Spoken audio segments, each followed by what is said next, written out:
Salam Indonesia, salam Nusantara dari Sabang sampai Merauke, dari Minang sampai Pulau Rote. Mantal iman kita, mantal kasih kita, mantal pengharapan kita tentunya dalam Yesus Kristus menjadi Tuhan dan Juru Selamat kita dan Juru Selamat dunia. Jangan katakan bahwa Yesus bukan Tuhan, jangan katakan pula bahwa Yesus bukan Juru Selamat. Dia adalah Tuhan, Dia adalah Juru Selamat. Kalau engkau percaya, engkau akan diselamatkan. Engkau tidak percaya, engkau akan dihukum. Karena Yesus sudah berkata dalam Yohanes 3 ayat 36. Karena Yesus sudah berkata dalam Yohanes 14 ayat yang ke-6, Akulah jalan dan kebenaran dan hidup, tiada seorang sampai kepada Allah kalau tidak melalui aku. Dan Rasul Petrus dalam Kisah 4 ayat 12, dan keselamatan tidak ada dalam siapapun juga selain di dalam Dia Yesus Kristus. Karena di bawah kolong langit ini tidak ada nama lain yang diberikan kepada manusia yang olehnya kita diselamatkan. Haleluya, mantap. Dan Paulus mengatakan dalam Kisah Rasul 16 ayat yang ke-31, percayalah kepada Tuhan Yesus Kristus, maka engkau akan selamat, engkau dan seisi rumahmu. Puji nama Tuhan. Dan semoga kekuatan Tuhan, kekuatan firman, kekuatan Roh Kudus, kekuatan doa, kekuatan iman akan terus menyertai kita dalam perjalanan kehidupan di sore hari ini. Dan biarlah kita terus mencintai Tuhan dengan segenap hati kita, dengan segenap kekuatan kita. Damai sejahtera Allah yang melampaui segala akal akan memelihara hati dan pikiran kita mulai saat ini sampai selama-lamanya. Sebelum kita mendengarkan firman Allah, mari kita berdoa. Terima kasih Tuhan, biarkan kami berkata bukan karena kekuatan kami, tapi karena kuasa Tuhan. Di dalam nama Yesus kami bersyukur dan kami berdoa. Haleluya, amin. Saya akan membacakan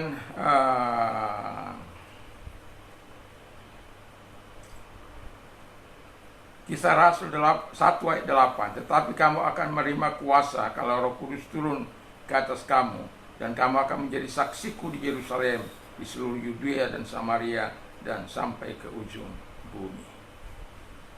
Puji nama Tuhan. Jadi tema kita adalah bukan dengan kekuatan kita, tapi dengan kekuatan Roh Kudus. Ya. Dari pertanyaan ini, dari ayat ini saya mengajukan pertanyaan, apa manfaat kita mengandalkan kuasa Roh Kudus? Atau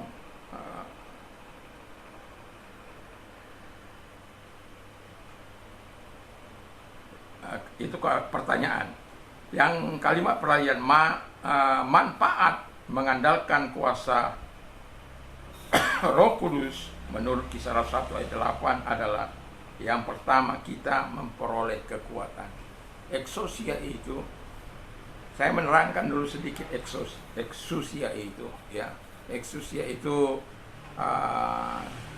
jurisdiction, ya, hak secara hukum untuk melaksanakan segala perintah Tuhan, untuk mengusir setan-setan dalam nama Yesus. Apapun yang diperintahkan Tuhan kepada kita, kita diberikan hak hukum untuk melakukannya. Dan itu sebabnya kita penting tinggal di dalam Dia. Dan supaya apa nanti yang saya katakan dimaksudkan oleh firman Allah ini kita punya. Jadi di situ exousia juga itu kekuatan. Di situ juga ada kuasa, ada wewenang, dan juga ada energi di situ yang mengalir dalam kehidupan kita. Tapi saya hanya menerangkan soal exousia itu saja. Tetapi yang mau saya katakan, manfaat yang kita peroleh karena kuasa itu, yang pertama adalah di mana kita memperoleh kekuatan Roh Kudus. Jadi kita ini dasarnya lemah, tidak punya kekuatan. Itu sebabnya Paulus katakan dia dapat menanggung semua itu karena Kristus, karena kuasa Roh Kudus yang mengalir dalam hidupnya, kasih karunia yang mengalir dalam kehidupannya. Dan orang tidak akan pernah bisa menikmati kasih karunia Tuhan kalau dia tidak tinggal dalam Yesus Kristus. Dia tidak akan pernah menikmati kekuatan Roh Kudus kalau dia tidak tinggal dalam Yesus. Anda perlu menerima Dia sebagai Tuhan dan Juru Selamat Anda, supaya Anda menerima kekuatan yang supranatural itu di dalam kehidupan kita sebagai orang percaya. Baik secara kita dalam pelayanan, kita menjadi saksi Tuhan, Anda tidak akan pernah bisa kuat menghadapi kejamnya dunia ini.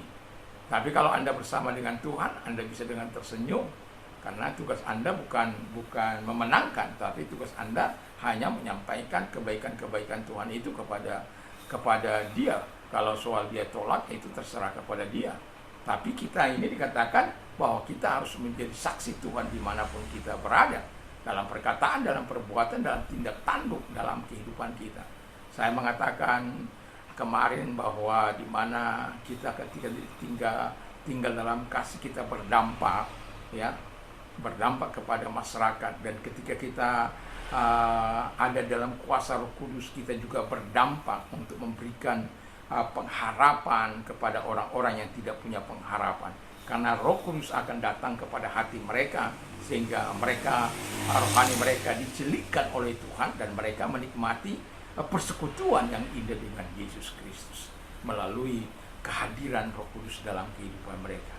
Dan itulah sebabnya kekuatan Roh Kudus itu perlu kita nikmati dalam hidup ini, supaya kita bisa menjadi terangnya. Yang kedua dikatakan di situ, yang kedua, bahwa kita memperoleh kuasanya.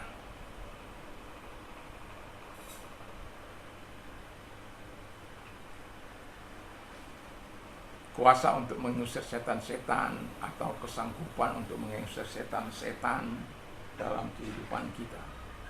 Anda tidak akan pernah sanggup melawan satu roh iblis. Tapi Alkitab katakan sejahat itu tidak bisa menguasai engkau, karena engkau ada dalam Yesus. Bukan kamu yang ditakuti. Bukan saya juga yang ditakuti. Tapi karena adanya Yesus dalam hati saya, yang dimana kita tidak bisa berpura-pura di situ. Jangan seperti anak-anak Imam Skewa, ya, yang munafik, ya. Jangan. Kita harus sungguh-sungguh hidup bersama dengan Tuhan, sehingga kuasa itu mengalir dalam kehidupan kita, dalam perkataan kita, sehingga ketika kita mengusir setan-setan, dalam nama Yesus keluar. Itu sebabnya kenapa saya percaya pada firman Allah yang begitu berkuasa. Dan setiap kali saya sakit, saya harus mempercayakan diri kepada dia. Saya sudah katakan satu kali saya pergi ke dokter awal pernikahan saya, itu Rp24.000. Saya masih ingat Rp24.000, dan saya akan dikasih obat. Dan kemudian setelah saya memakan, tidak sanggupkah kuasaku untuk menyembuhkan engkau. Dan saya katakan, Tuhan, ampuni saya. Lalu saya panggil istri saya berkata, izinkan saya untuk tetap tinggal di dalam iman saya kepada Kristus. Dan hingga saat itu saya menikmati kuasa yang ajaib itu. Dan kuasa itu tidak Anda beli, nggak perlu Anda beli. Kuasa itu hanya Anda percaya, beriman kepada dia, tinggal di dalam dia. Maka seluruh kekuatan Tuhan, seluruh kuasa Tuhan, kesanggupan Tuhan akan datang kepada kita. Nah, itu sebabnya kita perlu merendahkan hati, hidup dalam kekudusan, hidup dalam kebenaran, hidup dalam ketaatan, dan hidup dalam karakter Tuhan. Supaya kita tidak bermain-main dalam hidup ini. Kita tidak mementingkan kalau karena uang kita memutus hubungan kita dengan orang lain. Apa arti hidup itu? Atau ketika kita ingin sebuah persahabatan itu bertahan, tapi kita abaikan, ya apa artinya? Dan yang mau saya katakan kepada kita adalah bahwa kuasa Tuhan itu memberikan kita kemampuan secara khusus untuk berkata ya di atas ya, tidak di atas tidak. Selebihnya adalah dosa. Alkitab katakan apopados, idus poniru, APET. Jadi menjauhkan diri, poniru itu bisa hal-hal yang buruk, hal-hal yang jahat, hal-hal yang tidak sesuai dengan firman Allah. Jadi kita harus menjauhkan diri dari hal-hal yang seperti ini. Dan itu ketika kita tidak bisa, karena kita adalah dosa. Tapi dengan kuasa Allah kita mampu. Puji nama Tuhan. Dan yang ketiga, kita dapat melakukan mujizat. Nah, kalau saya mau katakan bahwa mujizat Allah itu belum berubah, saya sudah melihat bagaimana mujizat Allah dinyatakan. Ketika dokter mengatakan vonis mati, saya mengatakan bahwa siapa dokter itu? Dia bukan Tuhan. Mungkin secara medis dia tahu bahwa dia tidak akan bertahan. Tapi saya mengatakan bahwa seharusnya dokter tidak mengatakan itu. Ya kita berusaha, tapi Tuhan menentukan. Ya siap-siap saja, bisa saja. Jangan katakan, sudah siap-siap, udah nanti malam ini mati. Enak saja dia. Memangnya dia Tuhan. Dan itu saya lawan. Dan kemudian Tuhan anugerahkan dia kehidupan yang masih beberapa tahun dia nikmati. Ketika seseorang pengusaha yang dikatakan mau divonis mati juga, saya hanya katakan kepada dia bertobat, bahwa Tuhan mampu menolong engkau. Dokter nggak mampu menyembuhkan engkau, tapi Tuhan mampu menyembuhkan engkau kalau engkau bertobat. Dan pada akhirnya sampai sekarang dia masih Tuhan anugerahkan, walau dia sudah bawa itu sertifikatnya untuk dibagi-bagikan kepada anak-anak. Tapi saya katakan, kamu sudah siap mati? Belum om. Kalau belum siap ya sudah, kamu bertobat saja, Tuhan akan panjangkan umurmu. Kamu bertobat, mau saya doakan, cukup itu saja, dan Tuhan sembuhkan dia. Artinya begini, bahwa mujizat Allah masih tetap berlaku bagi siapapun yang percaya. Tapi ingat bahwa bukan karena kuat kita, bukan karena kemampuan kita, bukan karena kuasa kita, bukan karena kesanggupan kita, tapi karena Roh Kudus dalam kehidupan kita yang mengalirkan kuasa itu melalui Yesus Kristus yang ada di dalam kehidupan kita. Jadi yang mau saya katakan, tetaplah membangun persekutuanmu dengan Bapa, Anak, dan Roh Kudus dalam hidupmu. Dan ketahuilah, Bapa, Anak, dan Roh Kudus tidak akan pernah mengecewakan anak-anaknya yang betul-betul menaruh harapan mengandalkan Tuhan. Diberkatilah orang yang mengandalkan Tuhan, yang menaruh harapannya pada Tuhan. Kiranya Tuhan memberkati. Mari kita tunduk kepala dan kita berdoa. Terima kasih Bapa di surga buat segala kasih-Mu dan kemurahan-Mu. Biarkan kami hidup dengan kuasa-Mu, bukan dengan kekuatan kami. Kami juga berdoa kepada mereka-mereka yang sedang sakit.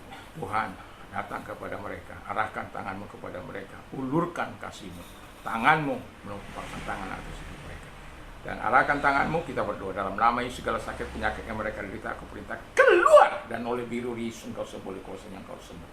Terima kasih Tuhan. Dan bagi mereka yang mengalami banyak hal, banyak masalah, Tuhan datang kepada mereka, ataupun yang mereka yang sedang mengalami bencana, kami tidak tahu apa yang akan kami katakan kepada Tuhan. Tapi permohonan kami, Engkau tetap menguatkan mereka, menghibur mereka, dan menolong mereka keluar dari permasalahan mereka. Terima kasih buat kasih-Mu dan pertolongan-Mu, sehingga mereka tetap akan mencintai Engkau, mengasihi Engkau dalam apapun yang sedang mereka alami. Terpujilah Engkau, dalam nama Yesus kami bersyukur dan berdoa. Haleluya, amin. Kalau Anda ingin berdonasi, Anda dapat mengirim donasi Anda melalui nomor-nomor ini. Dan juga saya mau katakan kepada kita, kalau Anda berdonasi, tolong disampaikan screenshotnya bahwa kami sudah berbuat demikian, sehingga jelas dan nama Tuhan dipuji dan dimuliakan. Ada nomor-nomor telepon di bawah ini dan nomor rekening yang siap menampung uluran kasih Anda. Kiranya Tuhan Yesus memberkati kita. Dan saya ingatkan kepada kita, kalau kita mau istirahat malam hari, jangan lupa untuk berdoa, membaca firman Allah, dan memperkatakan firman Allah. Kiranya Tuhan memberkati kita. Mantap, mantap, mantap!